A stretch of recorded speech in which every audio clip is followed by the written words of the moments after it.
स्वतः मालकाचं निर्विवाद वर्चस्व. मित्रांनो, आज एक भव्य दिव्य आदत मैदान पार पडतंय. पाडळीवाडीकरांचं एक आदत एक बैल मैदान आणि या मैदानात सेमी क्रमांक 5 सुटला. सेमी क्रमांक 5 मध्ये मित्रांनो 2 गाड्यांमध्ये काटाकीची लढत झाली. शेवटच्या क्षणापर्यंत लढत झाली. शेवटच्या क्षणाला थोडक्यात तोंडाने निकाल घेतला आहे.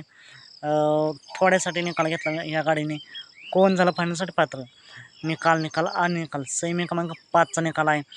तास क्रमांक 5 वरून धावलेली गाडी महाराज आणि सर्जाची गाडी आणि गाडीवरती ड्रायव्हर होते सोन्या ड्रायव्हर खटावकर. मित्रांनो, नक्कीच सोन्या ड्रायव्हरचं कौतुक करावं तेवढं कमीच आहे. शेजारच्या गाडीकडे ते बघत होते आणि गाडीकडे बघत त्यांनी गाडी मारली आणि कशी निकाल न्यायची ते त्यांच्याकडून शिकावं लागेल. निकालचा बादशाह म्हणलं तर चालेल सोन्या ड्रायव्हरला. नक्कीच सोन्या ड्रायव्हरला, महाराजला आणि सर्जाला फायनलसाठी खूप साऱ्या शुभेच्छा. असेच निकाल पाहण्यासाठी आत्ताच आपल्या चॅनलला सबस्क्राईब करून ठेवा.